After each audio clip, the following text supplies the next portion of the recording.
آپ اپنے بچوں کو تعلیم پہ اگر یہ پیسہ خرچ کریں گے تو آپ اللہ تبارک و تعالیٰ آپ کو بھی اجر ثواب عطا کرے گا۔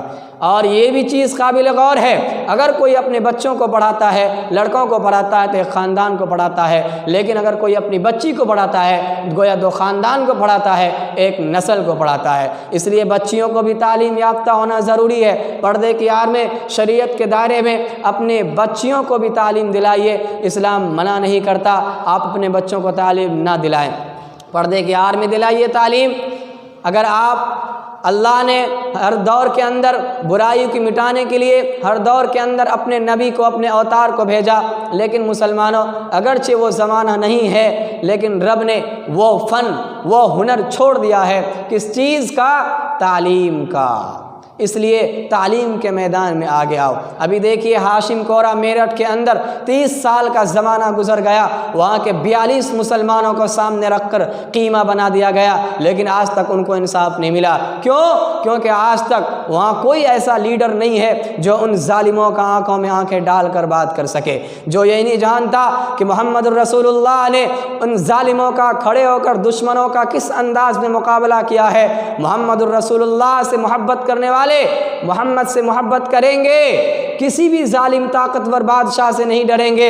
اور ایسا ہوا ہے 1442 سال پہلے حضرت عاصم رضی اللہ تعالیٰ عنہ کو، حضرت خبیب رضی اللہ تعالیٰ عنہ کو، عتبہ، شیبہ، ولید، حنظلہ، مغیرہ، ان کم بختوں نے پکڑ کر جب سولی کے نیچے لٹکانے کی کوشش کی اور یوں کہا کہ اے عاصم، کیا تم یہ نہیں چاہتے ہو کہ تمہاری جگہ پر محمد کو پھانسی دی جائے؟ حضرت عاصم رضی اللہ عنہ نے کہا، حضرت خبیب رضی اللہ تعالیٰ عنہ نے کہا، ان کے آنکھوں میں آنکھیں ڈال کر یہ بات کہی ہے، وبان غیت اعلان کر کے کہا، اے ظالمو، سولی تو دور کی بات ہے، ہمارے نبی گھر کے اندر تشریف فرما ہو، نبی کو وہاں کانٹا چبھ جائے، مجھے تو یہ بھی گوارا نہیں ہے۔ محمد الرسول اللہ سے محبت کرنے والے وہ لوگ تھے جو تعلیم یافتہ تھے، جو اپنے اندر جانکاری رکھتے تھے اسلام کیا ہے۔ جہاں پر اسلام یہ کہتا ہے تم ظلم نہ کرو، وہیں پر اسلام یہ کہتا ہے کہیں پر بھی اگر ظلم کرتے ہوئے دیکھو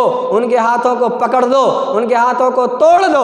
اور ایسا ہوا ہے 1442 سال پہلے حضرت ام عمارہ رضی اللہ تعالی عنہ نے جنگ احد کے موقع پر زخمی صحابہ کرام کو پانی پلانے کا کام انجام دیتی ہے، لیکن جب انہوں نے دیکھا ایک ناپاک دشمن، ان کا ناپاک ہاتھ نبی کی گردن کی طرف بڑھ رہا ہے، محمد الرسول اللہ کی شریعت کو مجروح کرنے کے لیے، محمد کو تکلیف پہنچانے کے لیے، محمد الرسول اللہ کو اذیت پہنچانے کے لیے، ایک ناپاک دشمن، ان کا ناپاک ہاتھ محمد کی دین کی طرف بڑھ رہا ہے، اس ظالم دشمنان اسلام کے ہاتھ کو پکڑ کر اس 80 سال کی بوڑھی ماں نے اس ظالم دشمنان اسلام کے ہاتھ کو پکڑ کر ان کے تلواروں کو لے کر کے ان کے گردن کو جسم سے جدا کرتی ہے۔ کیوں؟ کیونکہ وہ جانتی تھی یہ ظلم ہے، اور ظلم کو روکنے کے لیے اپنی جان کی پرواہ نہ کرتے ہوئے مسلمانوں 1442 سال پہلے حضرت ام عمارہ رضی اللہ تعالیٰ عنہ نے یہ پیغام دے کر گئی، مسلمانوں کبھی بھی تم ظلم کو برداشت مت کرنا،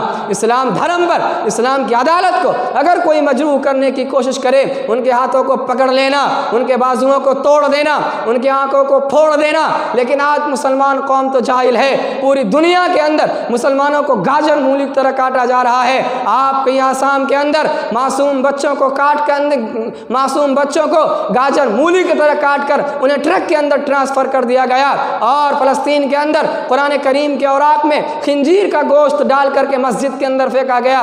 دیکھو مسلمانوں، کیا یہ ظلم نہیں ہے؟ خدا کا قرآن کہتا ہے ظلم کرنا گناہ ہے، لیکن اگر کہیں پر بھی ظلم کرتے ہوئے صبر کرنا، برداشت کرنا، یہ بھی گناہ ہے۔ کہیں پر بھی دیکھو کسی ظالم طاقتور بادشاہ کو کوئی پتھر مارتا ہو، تم اینٹ کا جواب پتھر سے دو۔ ایسا زمانہ آ گیا ہے، اور یہ اسی وقت ہو سکتا ہے جب آپ کے اندر تعلیم ہوگی، ایجوکیشن ہوگا۔ اگر ہمارے پاس تعلیم نہیں ہوگی آپ کسی کا بھی مقابلہ نہیں کر سکتے۔ اس لیے مسلمانوں تعلیم میں آگے آؤ۔ تو اس بوڑھی ماں کے سر سے پیر تک اس ظالم دشمنان اسلام کا دفاع کیا، بوڑھی ماں کے سر سے پیٹ تب 90 زخم آتے ہیں، بوڑھی ماں تڑپتی ہے۔ نبی نے کہا اے ام عمارہ کیا مرضی ہے تمہاری، کیا خواہش ہے تمہاری؟ ام عمارہ رضی اللہ تعالی عنہ نے کہا اے اللہ کے نبی میری زندگی کی 2 تمنا ہے، ایک تو یہ ہے رب کریم کی دین کی آپ کے قدم مبارک پر میری جان نکلے، دوسری یہ ہے رب کریم کی دین کی حفاظت کے لیے لڑتے لڑتے میری جان پرواز کر جائے۔ اے اللہ کے نبی اپنا قدم مبارک تو آگے بڑھائیے۔ اللہ کے نبی نے جیسے اپنا قدم مبارک کو آگے بڑھایا، ام عمارہ رضی اللہ تعالیٰ عنہ نے تڑپ کر اپنی جان پیش کر دی اور روح قبض کر گئی، پوری دنیا کو یہ پیغام دے کر گئی مسلمانوں کبھی بھی تم ظلم کو برداشت مت کرنا۔ اسلام دھرم پر، اسلام کی عدالت کو اگر کوئی مجروح کرنے کی کوشش کرے ان کے بازوؤں کو پکڑ لینا۔ یہ مسلمانوں اسلام یہ نہیں کہتا کہ تم ظلم کرو، اسلام یہ کہتا ہے کہیں پر بھی ظلم کرتے ہوئے دیکھو ان کو روکو، اور اگر آپ کے پاس تعلیم ہوگی، اگر آپ کے پاس ایجوکیشن ہوگا تو آپ شراب کے پاس نہیں جائیں گے۔ اللہ نے برائیوں کو مٹانے کے لیے ہر دور کے اندر اگر نبی کو بھیجتے رہے، اللہ نے برائیوں کو مٹانے کے لیے ہر دور کے اندر اپنے نبی کو، اپنے اوتار کو بھیجتا رہا، لیکن اگرچہ مسلمانوں وہ دور نہیں ہے تو رب نے وہ فن، وہ ہنر چھوڑ دیا کس چیز کا؟ تعلیم کا۔